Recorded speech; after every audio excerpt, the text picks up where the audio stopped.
Assalamualaikum warahmatullahi wabarakatuh. Waalaikumsalam warahmatullahi wabarakatuh. Alhamdulillahi wa kafa. Wassalatu wassalamu ala sayyidina Muhammadin al-Mustafa wa ala alihi wa ashabihi ahli sidqi wal wafa, amma ba'du. Saudara-saudara kaum muslimin rahimakumullah. Sesungguhnya manusia diciptakan oleh Allah Subhanahu wa taala hanya untuk satu tujuan, yaitu melaksanakan ibadah kepada Allah dalam pengertian seluas-luasnya. Ini dijelaskan dalam satu ayat Quran, "Wa ma khalaqtul jinna wal insa illa liya'budun." Dan tidaklah aku ciptakan jin dan manusia melainkan hanya untuk melaksanakan ibadah kepadaku. Selanjutnya, kita hanya bisa melaksanakan ibadah kalau kita melaksanakan toharoh atau bersuci. Dan kita hanya bisa melaksanakan toharoh atau bersuci kalau kita memperhatikan tentang nazafah atau kebersihan. Maka agama Islam sangat memperhatikan tentang kebersihan ini. Bukan saja ia merupakan pokok dari kesehatan, tapi juga dianggap merupakan bagian daripada nilai iman seseorang. Sehingga Nabi mengatakan, "An-nazafatu minal iman." Kebersihan itu adalah bagian daripada iman. Imamul Ghazali rahimahullah membagi tingkat kebersihan itu dalam 4 tingkat besar. Pertama, oleh beliau dinamakan tathhiruz zahir anil ahdasi wal akhbas. Membersihkan sesuatu yang zahir daripada hadas dan kotoran-kotoran. Membersihkan badan yang zahir.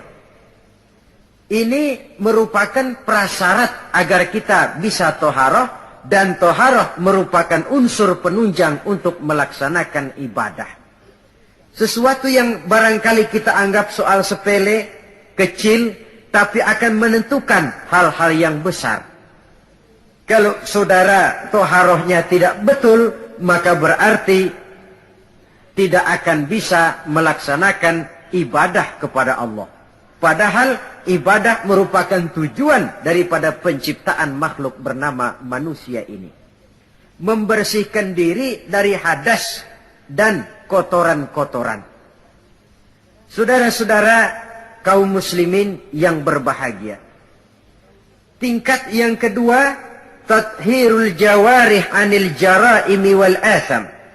Membersihkan seluruh anggota badan dari perbuatan dosa dan perbuatan maksiat. Membersihkan anggota badan, membersihkan tangan, membersihkan kaki, membersihkan lidah dari perbuatan yang mengandung dan mengundang dosa.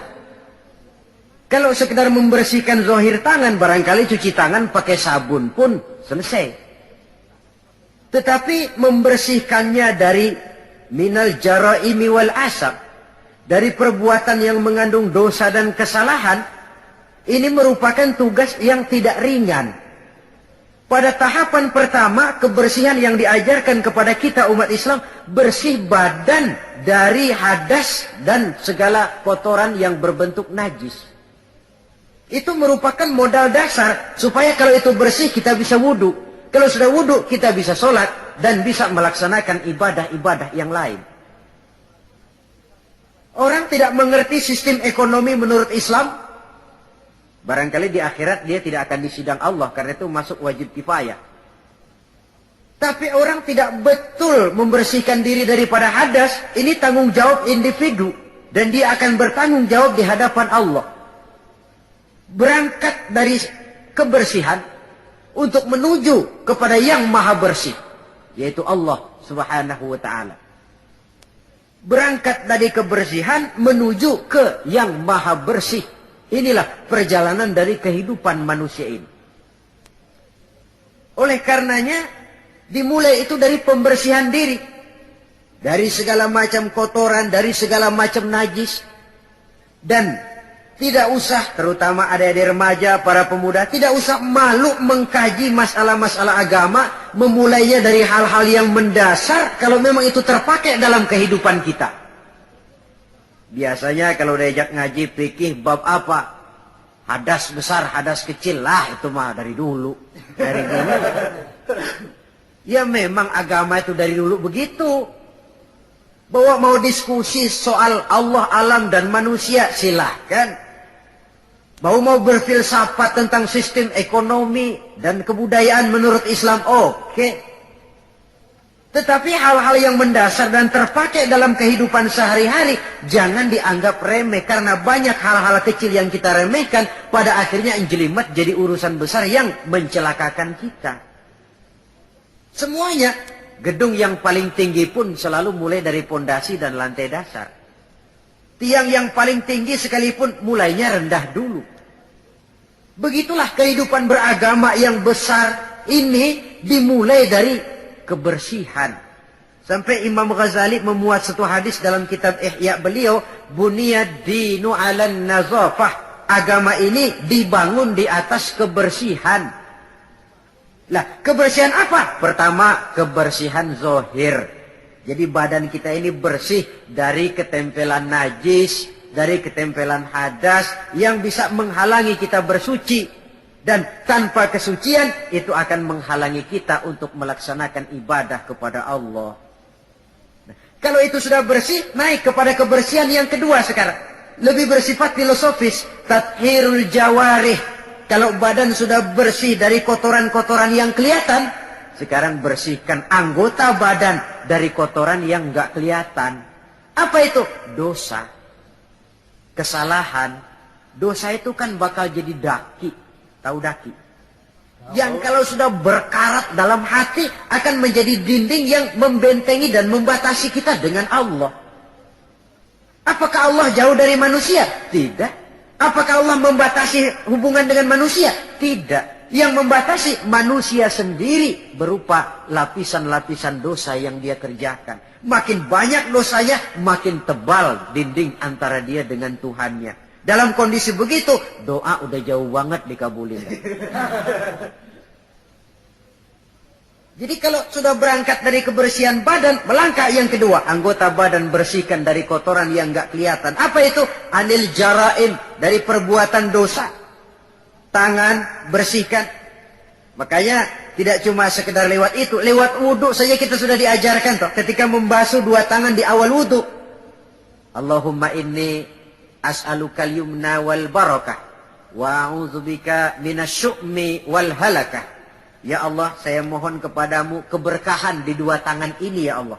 Supaya tangan ini dibawa dagang untung, dibawa bertani panen, dibawa ngobyek gol. Tangan yang membawa berkah. Wa a'udzubika minasyu'mi wal halakah. Saya berlindung kepadamu ya Allah, jangan sampai tangan ini membawa bencana dan kesialan dan kerusakan. Tangan panas namanya. Dewa nanam pohonan mati. Pakai ngobek bantet, pakai nempeleng orang mati, tangan sial. Itu saja sudah mengarah kepada kebersihan dari kotoran-kotoran yang tidak kelihatan. Saudara-saudara, dewasa ini manusia disibukkan oleh masalah pencemaran lingkungan hidup, sehingga nampaknya benar-benar sudah gawat. Dunia ini satu wujud yang kecil ketimbang planet-planet lainnya, planet bumi kita ini. Dan kita bersyukur bahwa oleh Allah kita ditempatkan di bumi yang memberikan kita apa yang kita perlukan. Coba kalau kita tinggal di bulan atau di Mars, unsur penunjang hidup kan tidak ada di sana. Jangankan untuk mengembangbiakkan keturunan, untuk melangsungkan kehidupan saja sudah sulit.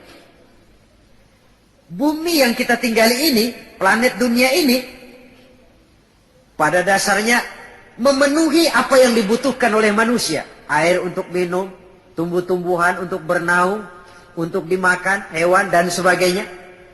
Tapi setelah masuknya era industri dan pemakaian alat-alat modern, mulai terjadi penyalahgunaan berbagai sumber daya alam, lalu terjadilah apa yang disebut pencemaran alam. Orang mulai cemas, orang mulai bingung, orang mulai panik bahkan di sebagian tempat.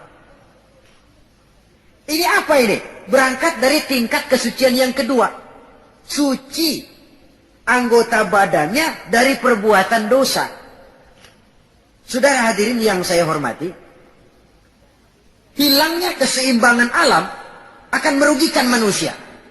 Dahulu ketika kita menghadapi musim banjir, orang bilang kepada saya, banjir Pak. Saya bilang iya.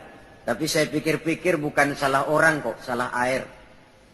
Bukan salah air saya bilang, salah orang. Salah orang bagaimana Pak? Iya tempat air ditempatin. Giliran yang punya tempat datang nggak ngerti tempat gue lo kenapa di sini. Terjadilah yang namanya banjir. Artinya apa ini? Pemanfaatan dan penata kotaannya yang tidak terarah sehingga menyebabkan hilangnya keseimbangan alam. Bumi tercemar, udara tercemar, air tercemar, tumbuh-tumbuhan tercemar, kemudian hewan ikut kena yang namanya pencemaran. Ini akibat apa? Akibat ulah daripada manusia juga.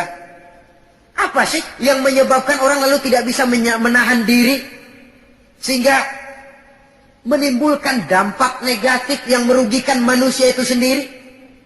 Saya lihat pertama sifat rakus, tamak bin serakah.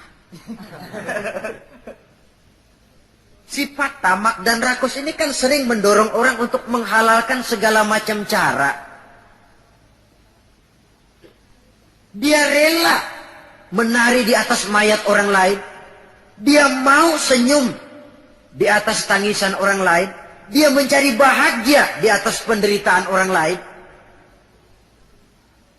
Mengikuti sikap tamaknya akhirnya rakus menghalalkan segala macam cara.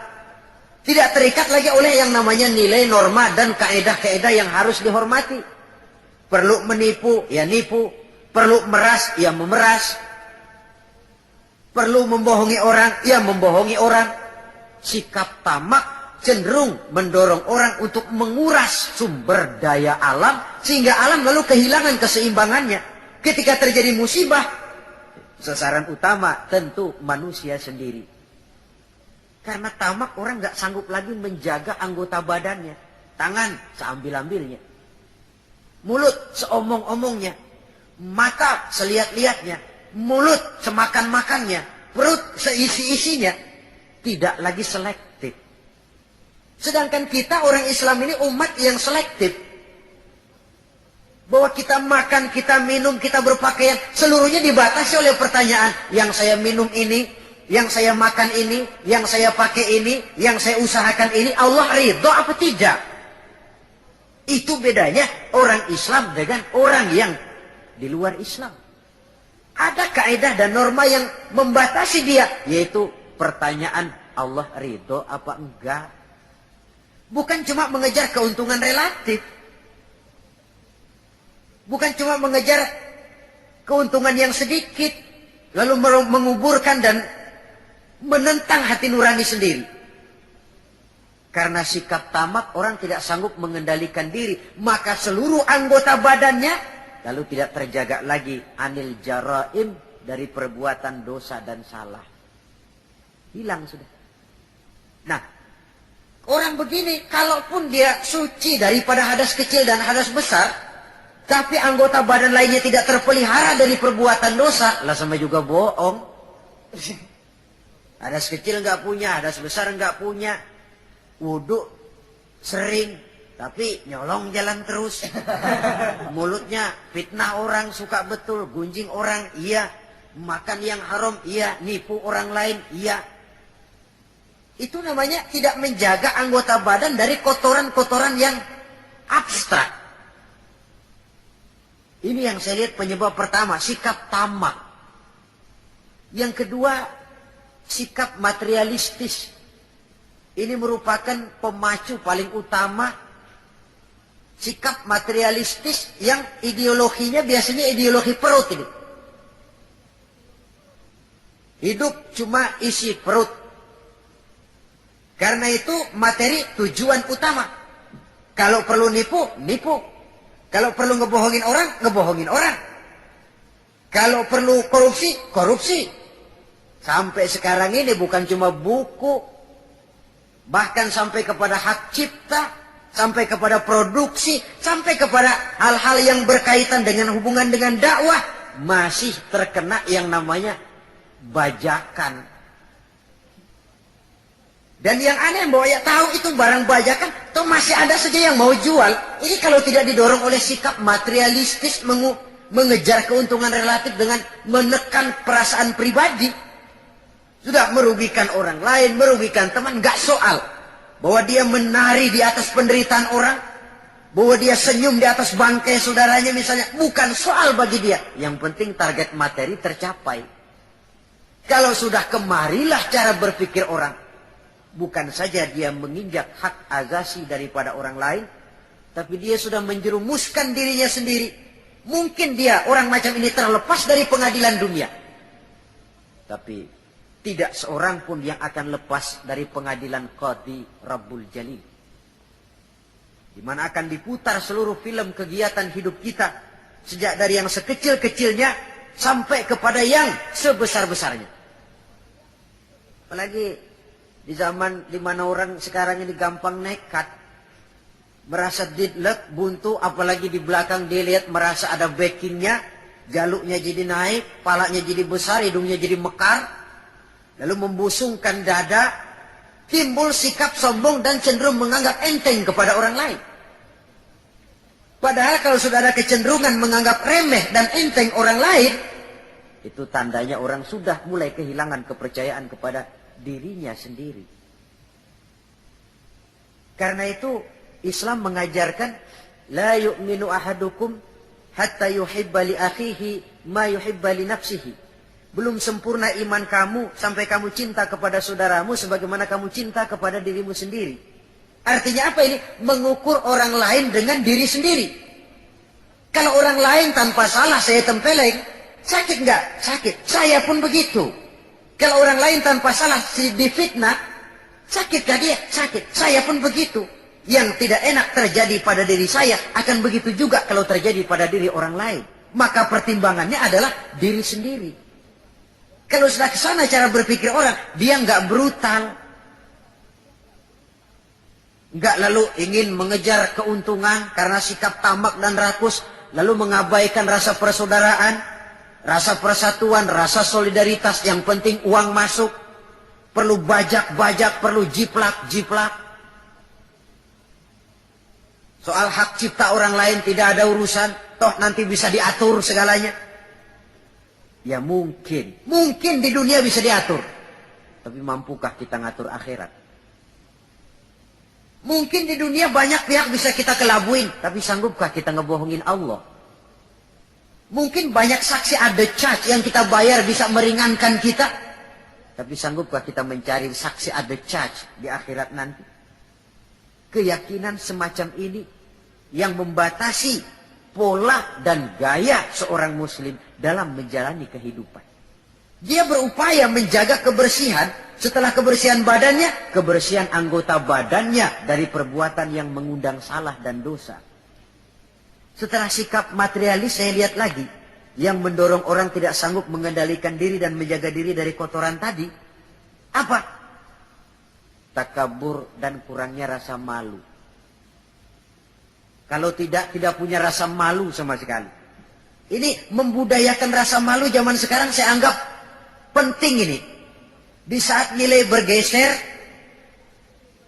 prinsip orang sekarang sudah prinsip cuek. Kenal cuek? Cuek kenal gak? Sebodoh teing sama orang lain. Malah ada pepatah Arab yang saya lihat banyak dipakai orang sekarang. Bul ala zamzam fatu'araf katanya. Kencingi air zam-zam nanti kamu terkenal. Artinya kalau pengen terkenal bikin yang aneh-aneh. Sumur zam-zam dikencingin, itu bakal terkenal seluruh dunia. Orang kenal, gila bener tuh punya sumur Zam-Zam dikencingi. Terkenal tapi terkenal nggak benernya. Nah, orang nggak peduli bener apa nggak bener, yang penting terkenal dulu. Istilahnya biar tekor asal nyohor. Artinya kalau pengen cepat terkenal, bikin yang aneh-aneh. Pakaian yang aneh-aneh, rambut yang aneh-aneh, gaya jalan yang aneh-aneh, cara bergaul yang aneh-aneh. Makin dianggap aneh, makin cepat terkenal. Kalau dulu kita dianggap aneh kan malu, risih rasanya, riskan. Orang apa sih kamu pada ngeliatin gua, ada yang gak beres apa? Sekarang malah sengaja dicari yang paling aneh dan demonstratif. Demonstratif. Membudayakan rasa malu ini saya anggap cukup mendesak zaman sekarang ini. Sebab ini termasuk salah satu sumber etika.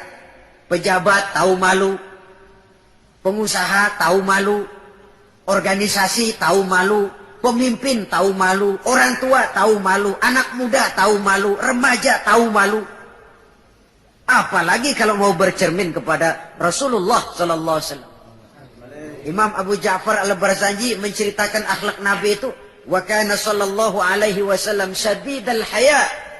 Beliau orang yang sangat pemalu. Dari saking malunya saja, pernah ketika remaja diajak memperbaiki Ka'bah, naik ke atas, jubahnya tersingkap angin, kakinya kelihatan dengan orang di bawah, beliau turun muka pucat merah, keringat bercucuran karena kakinya kelihatan oleh orang di bawah, padahal orang yang di bawah laki-laki semua, malu. Saya lihat zaman sekarang malu nomor 18. Yang penting nyohor dulu. Kalau masih ada rasa malu kan masih ada semacam nilai yang harus kita indahkan.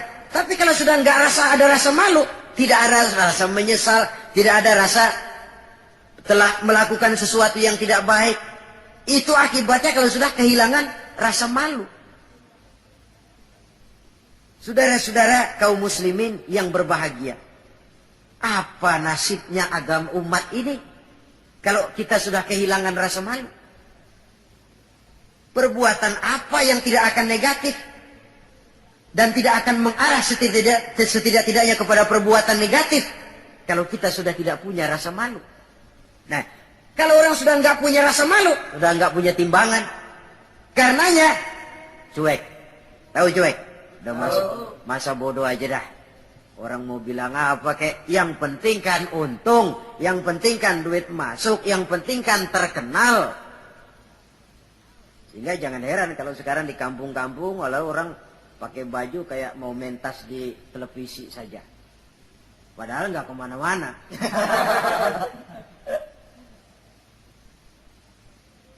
Jadi korban daripada yang namanya mode. Memang mode itu nggak bisa, namanya mode siapa yang bisa ngelarang. Mode itu musim, musim kan nggak bisa dilarang. Musim hujan bisa nggak dilarang? Tidak bisa dilarang. Kalau sudah datang ya datang. Musimnya habis. Musim rambutan nggak bisa dilarang, nggak boleh musim rambutan. Ya tetap saja. Tapi kalau musimnya sudah habis ya habis. Mode juga begitu, nggak bisa dilarang. Nanti gilirannya habis ya habis saja. Dulu pernah itu anak muda mode ya, bikin celana bawahnya kecil bener, botol aja nggak masuk. Emang lagi mode semuanya celana begitu. Habis musimnya, habis. Raubah lagi ganti mode, bawahnya lebar. Tut berai katanya, jangan botol, monyet masuk. Modelnya habis. Taruhlah musim nggak bisa dilarang. Cuma sekurang-kurangnya kalau ada rasa malu kan kita bisa mantesin diri. Bisa mantesin diri, ini yang penting. Sehingga halakam ru'un lam ya'rif qadrahu, kata orang. Celaka orang kalau nggak tahu kedudukan harga dirinya. Saya ini siapa, tinggal di mana, bawa gaya macam itu pantas apa enggak? Saya ini dagang, teman saya juga dagang. Kalau dengan cara begini wajar apa enggak? Bagaimana masa depan daripada kekompakan, kesatuan dan persatuan? Dia pencipta, ini pencipta. Kalau saya jiplak hak ciptanya, bagaimana nantinya? Tahu diri, lalu ada ukuran, timbul rasa malu. Nah kalau sudah ke sana, sikap menghormati orang lain, lalu pun timbul karenanya. membudayakan rasa malu. Sebab syarat jadi orang kalau punya malu, nggak punya malu kurang syarat jadi orang. Saudara-saudara kaum muslimin yang berbahagia. Nah, karena nggak ada rasa malu, anggota badan sudah nggak terkontrol sudah. Dia punya kaki, dia punya tangan, dia punya panca indera lah. Tidak terjaga anil jaraimi wal asam, baik dari kotoran yang zahir maupun kotoran yang batin. Sekarang coba tengok. Bumi yang kita tinggali ini, yang sekarang konon dilanda oleh pencemaran. Apa unsur penyebabnya? Macam-macam. Pertama, areal yang tadinya untuk sawah, perkebunan dicaplok. Dijadikan daerah perkotaan untuk membangun pabrik, industri dan sebagainya. Jalan dan sebagainya. Akibatnya kan hilang keseimbangan. Apalagi kalau penataannya semrawut. Lalu apalagi? Terjadinya limbah logam, terjadinya radiasi, percobaan nuklir, walaupun di bawah tanah. Contoh yang paling dekat sajalah, misalnya pabrik batu baterai. Itu kan limbahnya dia buang ke sungai. Lalu sungai itu kan airnya meresap. Kalau tidak dimakan ikan, limbahnya itu ya dihisap oleh tumbuh-tumbuhan. Nah, dari beberapa penyelidikan kemudian ternyata bahwa banyak tumbuh-tumbuhan menyimpan racun dari sebab radiasi tadi. Nah, tumbuhannya atau hewannya nanti dimakan oleh manusia. Akibatnya akan kembali kepada manusia itu sendiri. Belum lagi yang namanya pencemaran udara, pencemaran air. Di zaman sekarang orang sudah agak sulit mencari yang namanya air bersih. Masing-masing berlomba memperbesar jet pump, menyerot sekuat-kuatnya. Saudara hadirin yang saya hormati, begitulah kalau manusia sudah kehilangan rasa malu, dia cenderung melakukan dan menghalalkan segala macam cara untuk mencapai tujuannya. Dan kita sama-sama tahu, inilah prinsip orang-orang yang anti Tuhan, yaitu kaum komunis. Asal tujuan tercapai, cara apapun saja halal. Dan kita tidak diajarkan semacam itu. Tingkat kebersihan yang ketiga, menurut Al-Imamul Ghazali, tathhirul qalbi anil akhlaqil mazmumah. Menjaga kebersihan hati dari akhlak yang tercela. Ini sudah tingkat yang lebih tinggi lagi. Kita tahu bahwa tubuh manusia ini bisa kita ibaratkan seperti kerajaan. Yang menjadi raja adalah hati, sementara seluruh anggota badan cuma sekedar prajurit pelaksana.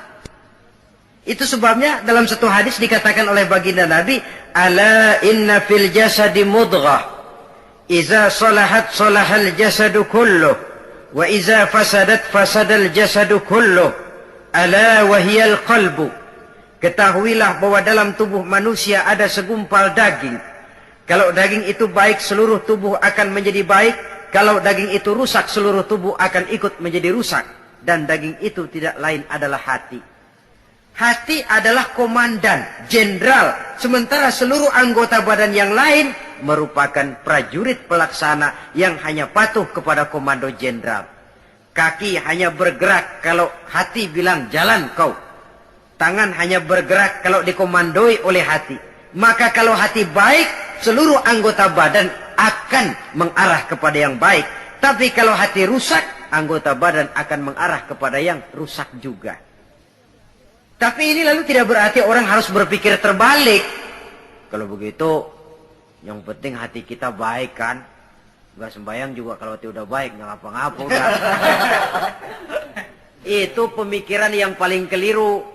Karena bagaimanapun kita dalam beragama ini kan punya standar, punya ukuran. Standarnya siapa? Ya baginda Rasulullah. Beliau hatinya orang yang paling baik, tapi tetap sholat. Beliau orang yang hatinya bersih, tapi hukum halal haram tetap berlaku. Beliau orang yang hatinya sangat bening, tapi tetap puasa Ramadan dan sebagainya, ibadah-ibadah yang itu standar namanya. Kalau merasa hati sudah bersih, oh biar gua nggak sembahyang juga, tapi hati kan bersih. Loh, Prinsip itu saja sudah menjelaskan ngeresnya hati. Saudara hadirin yang saya hormati, oleh karena itu membersihkan hati dari akhlak yang tercela ini merupakan tugas utama. Bahkan dijelaskan oleh Imamul Ghazali, penyakit zohir sangat jauh bedanya dengan penyakit hati, penyakit batin. Apa bedanya? Pertama, kalau penyakit zohir, biasanya kita yang punya penyakit lebih tahu dari orang lain. Tapi kalau penyakit hati, penyakit batin, biasanya orang lain lebih tahu dari kita yang punya penyakit. Misalnya, kita punya bisul di belakang. Itu penyakit zohir kan? Kita tahu, orang lain nggak tahu. Enak temen datang bercanda, dia tepak aja belakang. Udah melintir-melintir kita.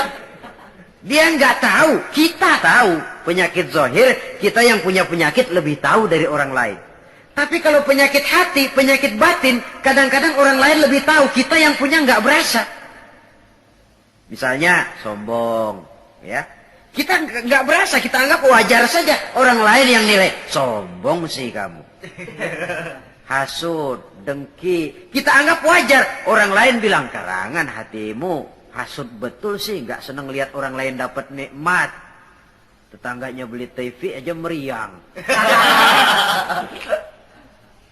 Saudara hadirin, penyakit batin orang lain lebih tahu dari kita. Lalu apalagi bedanya?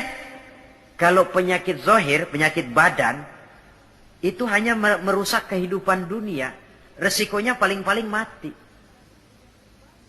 Tapi penyakit batin tidak hanya merusak kehidupan dunia, ikut juga menghancurkan kehidupan akhirat. Saudara kena penyakit dunia, penyakit zohir ya. Taruhlah kanker misalnya. Taruhlah darah tinggi misalnya. Paling-paling mati, itu saja. Dunia saja. Tapi kalau saudara terserang penyakit sombong, riya, takabur, ujub, sum'ah, bukan cuma dunia, di akhirat dia akan jadi racun yang menggeragoti amalan kita. Dunia akhirat dirusak. Penyakit sombong. Di dunia umumnya kan kita jarang mau berteman sama orang sombong. Menjauh malah. Sombong benar siapa teman lo, begitu. Di akhirat, al-mutakabbir itu cuma Allah kok. Salah satu asmaul husna, al-mutakabbir Allah itu. Yang sombong, yang pantas sombong cuma Allah.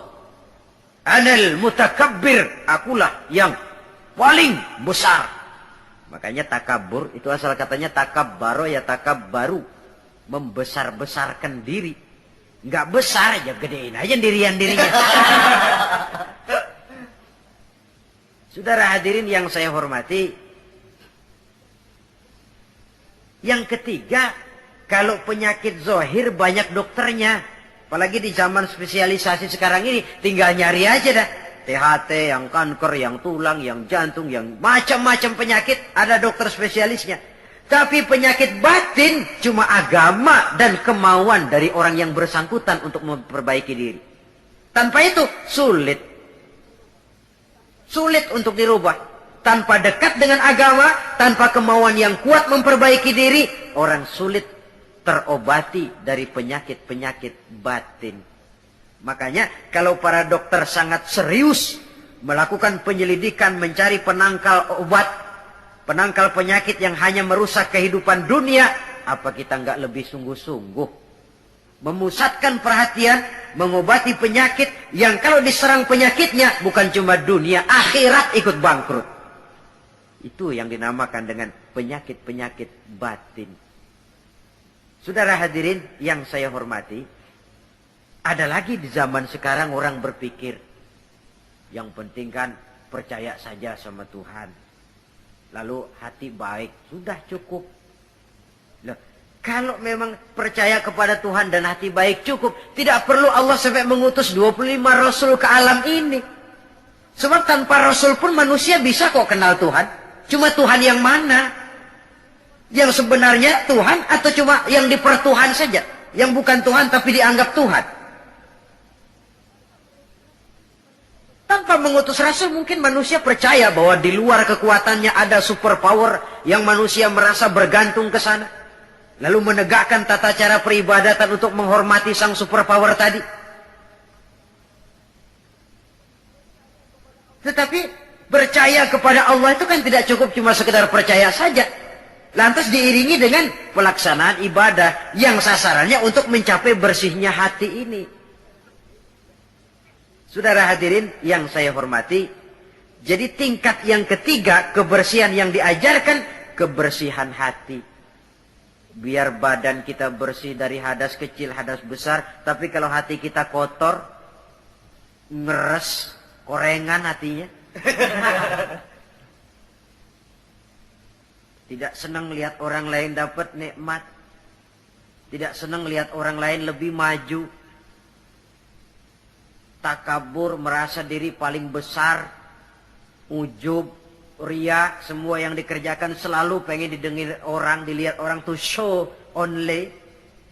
Apa saja sudah supaya dipuji orang, dilihat orang, didengar orang, hilang keikhlasannya. Bersih anggota badannya, tapi kotor hatinya. Ini kontras. Sebaliknya, hatinya bersih, tapi badannya hadas besar nggak kenal, hadas kecil apalagi. Wah ya, bagaimana bisa berhubungan dengan Allah? Sebab kita ini percaya kepada Allah kemudian berhubungan dengannya. Cara berhubungan dengan Allah bagaimana? Sudah diatur oleh Allah sendiri lewat prosedur yang namanya sholat. Nggak bisa kita bikin aturan sendiri. Mau dekat dengan gubernur saja harus ikuti aturan protokolnya gubernur toh. Mau dekat dengan presiden, ikuti aturan yang diatur oleh protokolnya Bapak Presiden. Ingin dekat dengan Allah, boleh pakai prosedur yang ditetapkan oleh Allah sendiri. Lewat Quran, lewat contoh dari Rasul.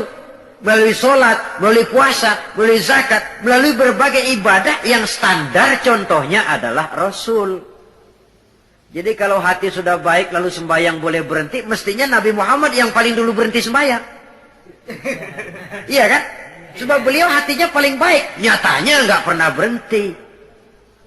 Kalau hati sudah baik lalu hukum halal haram tidak berlaku, beliau tidak perlu menggunakan hukum halal haram. Itu standar kita. Jadi saudara jangan terkecoh di zaman sekarang ini ada orang yang namanya talfik. Mengambil yang enteng-enteng aja. Menegakkan benang basah, percaya sama Tuhan juga cukup dah. Saudara hadirin yang saya hormati, kepercayaan itu memang modal dasar, tapi setelah percaya mau apa? Tentu ada tindak lanjutnya, dan Allah sudah memberikan bimbingan. Aku tidak ciptakan kau manusia kecuali untuk menyembah kepadaku. Cara nyembahnya bagaimana? Tuh, lihat bagaimana Nabi Muhammad nyembah aku. Pakai takbiratul ihram kan? Pakai diri, pakai ruku, pakai sujud, pakai tahiyat, pakai duduk di antara dua sujud. Begitu cara menyembah. Gak bisa kita bikin model-model. Nyembah Allah kan yang penting hubungan ke Tuhan. Duduk aja dah melongok madep ngulon 2 jam. Itu sih bukan nyembah, itu kesurupan namanya. Saudara hadirin yang saya hormati, tata cara kita melaksanakan ibadah itu sudah diatur sedemikian rupa. Berangkat dari yang bersih menuju kepada yang maha bersih dengan cara yang bersih. Alangkah indahnya agama kita ini. Tidak hanya kebersihan zahir, tapi juga kebersihan batin. Orang cuma bilang kebersihan pangkal kesehatan. Islam tidak cuma itu. Kebersihan bagian daripada iman. Apa yang lebih mahal daripada iman? Sudah taruhannya iman itu. Jadi tandanya orang beriman, ya bersih. Kita kan cuma baru slogan saja gede-gede di depan masjid, tulisan besar-besar. An-nazafatu minal iman. Kebersihan sebagian daripada iman. Tapi kadang kita masuk ke dalamnya, bukan main. Kebersihan yang tidak sesuai dengan temanya. Kadang-kadang di sebagian tempat. Cuma baru slogan besar-besar, tulisan gede-gede. Kebersihan sebagian daripada iman. Tapi kita sendiri dalam realitanya tidak menyadari. Demikian besar Islam memperhatikan masalah kebersihan ini. Oleh karena itu saudara, yang ketiga ini berat, menjaga kebersihan hati dari akhlak yang tercela. Caranya bagaimana? Menurut tuntunan orang-orang sufi ada 3 jalan. Pertama yang disebut takhalli, yang kedua yang dinamakan tahalli, dan yang ketiga dinamakan tajalli. Beda ha, kha, dan jim. Pertama kha, ada titiknya kan. Yang kedua ha, titiknya hilang. Yang ketiga ada titik lagi, jim. Takhalli artinya mengosongkan hati dari sifat yang tercela. Taruhlah kita belum bisa sabar, tapi marah kurangin. Taruhlah kita belum bisa jujur, tapi bohong kurangin. Orang yang nggak bohong belum tentu jujur loh. Ya, nggak bohong itu belum tentu jujur. Sebab ada orang nggak mau bohong, tapi nggak mau menyampaikan apa adanya. Bohong sih nggak, cuma apa adanya nggak dia sampaikan. Saudara hadirin yang saya hormati, itu yang disebut takhalli. Mengosongkan diri dari semua sifat yang tercela. Suka nipu orangnya dibuang. Suka ngerugiin orangnya dibuang. Takabur, riya, sombong dibuang. Itu yang namanya takhalli. Mengosongkan diri dari semua sifat yang tercela. Kalau itu sudah tidak ada, lalu tahalli. Hiasi hati yang sudah kosong dari sifat yang tercela tadi. Dengan sifat-sifat yang terpuji. Begitu takaburnya hilang, muncul tawadu, rendah hati. Begitu riyaknya habis, ikhlasnya timbul. Begitu kufurnya hilang, syukurnya muncul. Tahalli namanya. Jadi ibarat rumah, habis kita sapuin, kita pajangin. Dekorasiin, didekor lah. Taruh yang pantas ini foto di mana. Sebab bagus pun kalau nggak pada tempatnya, tentu tidak baik jadinya. Nah, kalau sudah tahalli, menghiasi diri dengan sifat-sifat yang terpuji, tajalli. Nanti akan nampak kekuasaan Allah di hadapan kita. Diberikan oleh Allah sesuatu yang tidak diberikan kepada orang lain. Satu keistimewaan dari Allah subhanahu wa ta'ala. Dan cerminnya itu hati, saudara-saudara. Kalau itu kotor, udah kotor yang lain. Anggota badan ini cuma sekedar prajurit yang hanya patuh kepada komandan. Dan komandannya adalah hati. Raja dalam kerajaan tubuh manusia. Iya, tapi hati kan nggak kelihatan, Pak. Bagaimana nilainya? Yang tidak kelihatan bisa dinilai. Bisa. Dari mana? Ya dari anggota badan ini. Soal hakikatnya memang terserah Allah. Tapi kita lihat kan zohirnya. Karena anggota badan yang kelihatan toh digerakkan oleh hati. Jikalau hati itu baik, maka dia akan mengarah kepada gerak-gerak yang baik. Tapi jikalau hati itu jahat, tentu anggota badan ini pun akan mengarah kepada gerak dan perbuatan yang jahat juga. Nah, kemudian tingkat kebersihan yang tertinggi yang terakhir, yang keempat, tathhiru sirri amma siwallah. Membersihkan diri, membersihkan seluruh rahasia dari yang selain Allah. Nah, ini sudah kelasnya para anbiya ini.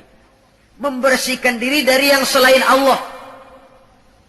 Nah, apa orang kayak begini sudah nggak perlu dunia? Perlu, tapi ala kadarnya, dan dunia dia gunakan penunjang jalan menuju Allah. Semua kegiatan hidupnya tujuannya sudah Allah saja. Dan memang itu idealnya. Menjadikan Allah sebagai tujuan akhir dari seluruh kegiatan hidup kita. Cari nafkah buat apa? Kasih makan anak istri. Kenapa kasih makan anak istri? Kewajiban. Dari siapa kewajiban? Dari Allah. Itu kan namanya tujuan akhirnya Allah. Walaupun secara zahir kita katakan, saya cari nafkah buat anak istri kok. Tapi itu perintah Allah. Jangan menjadikan yang selain Allah sebagai tujuan akhir dari kegiatan hidup kita. Nanti akan tergelincir dari norma-norma akidah yang seharusnya kita yakini. Membersihkan diri dari yang selain Allah. Menjadikan Allah sebagai tujuan akhir dari seluruh kegiatan hidupnya. Dan itu sesuai dengan kontrak kita. Inna solati wa nusuki wa mahyaya wa mamati lillahi rabbil alamin. Ibadahku, hidupku, solatku, matiku cuma untuk Allah Tuhan seru sekalian alam. Sehingga walaupun kita mencari nilai-nilai dunia, memang tujuannya untuk menunjang kehidupan akhirat. Makanya Allah pesan dalam satu ayat, wabtaghi فيما آتاك الله الدار الآخرة ولا تنس نصيبك من الدنيا وأحسن كما أحسن الله إليك ولا تبغي الفساد في الأرض إن الله لا يحب المفسدين.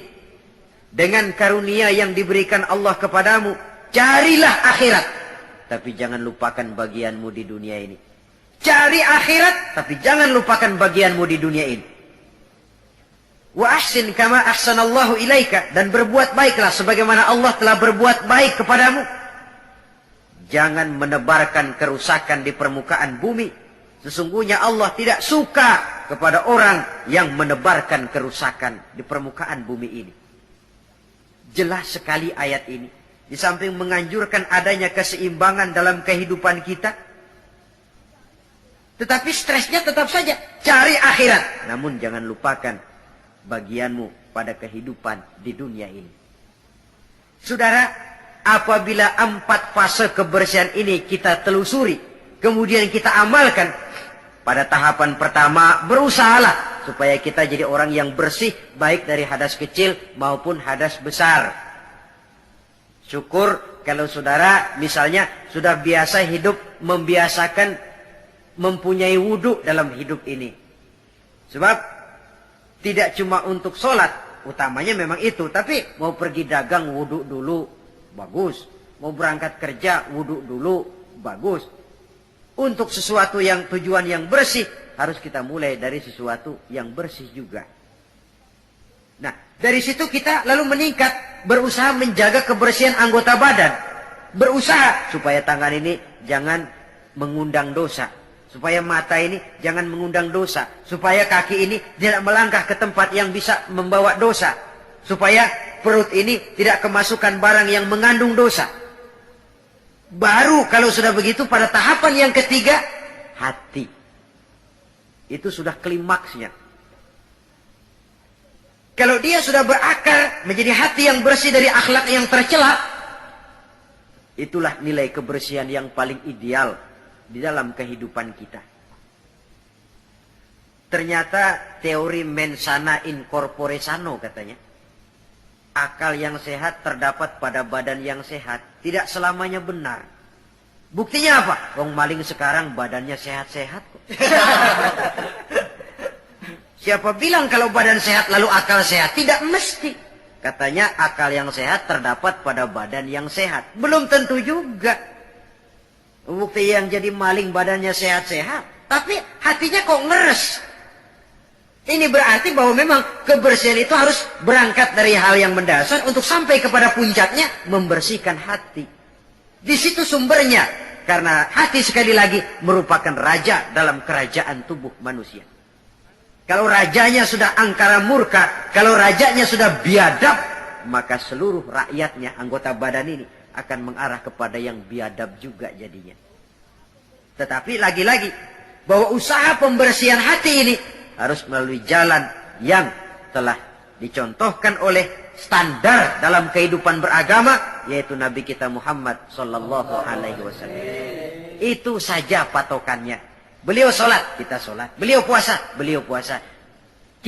Beliau zakat, kita zakat. Jadi kalau orang sudah mengaku hatinya sudah bersih, tahu segala apa saja, tapi nggak sholat, oh nggak cocok sama standar, nggak usah diikutin kan gitu toh. Jadi ada barometer.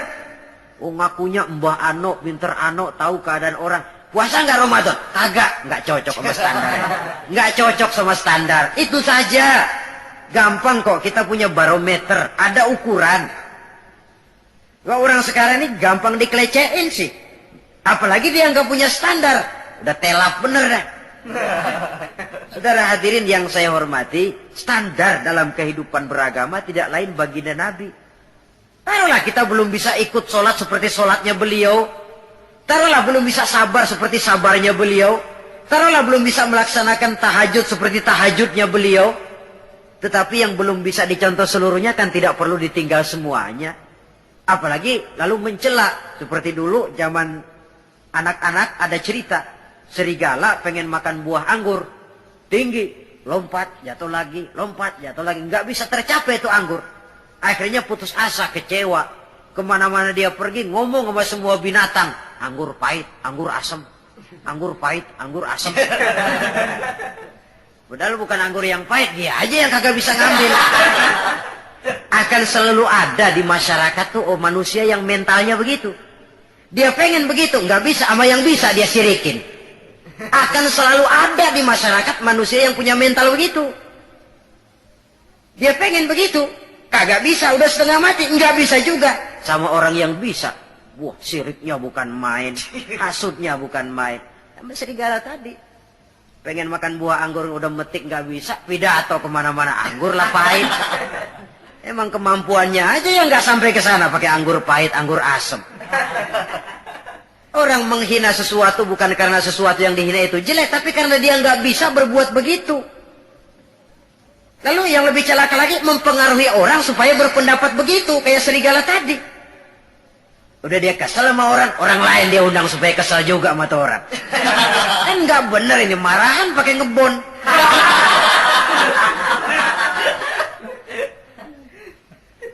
Akan selalu ada di tengah masyarakat orang yang punya mental yang disebut rationalization itu, rationalization. Penyakit kejiwaan itu sebenarnya. Dia pengen punya televisi, setengah mati nggak bisa juga, tetangganya bisa duluan, habis dia katain. Emang dia miara tuyul, gue tahu. Sudah macam-macam. Saudara hadirin yang saya hormati, jadi sekali lagi kita berangkat dari standar. Kalau sama dengan standar, mari kita ikuti. Kalau tidak sama dengan standar, berpikirlah lebih jauh lagi. Karena agama ini ajarannya jelas, yang jadi contoh dalam pelaksanaannya juga jelas. Jangan dalam kejelasan, lalu kita cari yang remeng-remeng dan samar-samar. Apalagi di zaman di mana orang sekarang mudah kehilangan pegangan hidup. Dalam kondisi kalut, nyari pegangan. Ya orang kalau lagi hanyut di kali, rumput juga dia pegangin. Dia tahu rumput lemah, nggak akan kuat nahan bobot badan yang berat. Tapi karena lagi perlu, tahu dia pegang juga. Ini kan cermin dari jiwa manusia. Dalam keadaan goncang, dia perlu pegangan. Ya untung kalau ketemu yang baik. Kalau enggak, sepegang-pegangnya. Saudara hadirin yang saya hormati, jadi dengan demikian, kita ambil kesimpulan. Pertama, Islam agama yang sangat memperhatikan kebersihan. Baik itu kebersihan zahir, lebih-lebih lagi kebersihan batin. Yang kedua, dalam Islam kita berjalan menuju zat yang maha bersih. Karenanya harus bertolak dari kebersihan. Yang ketiga, kebersihan diawali dengan hal yang paling mendasar, kebersihan pribadi. Lalu nanti kalau sudah mengarah kepada anggota badan, itu sudah termasuk menjaga kebersihan kolektif, bermasyarakat. Artinya, kalau anggota badan kita sudah terpelihara dari perbuatan dosa, artinya kan kita sudah menjaga diri jangan sampai merugikan orang lain. Jangan sampai membuat onar di masyarakat. Jangan sampai menimbulkan kerugian kepada sesama. Itu sudah mengarah kepada dampak kehidupannya dalam masyarakat. Kalau yang pertama tadi, tingkat kebersihan pertama, individu. Bersih dari hadas kecil dan hadas besar. Nah, yang kedua, tatkala bersih anggota badan dari perbuatan dosa, ini sudah mengarah kepada menjaga ketenangan dalam masyarakat. Ya, masyarakat kita. Yang petani, masyarakat petani. Yang pedagang, masyarakat pedagang. Yang mahasiswa, masyarakat mahasiswa. Yang politikus, masyarakat politikus. Yang seniman, masyarakat seniman.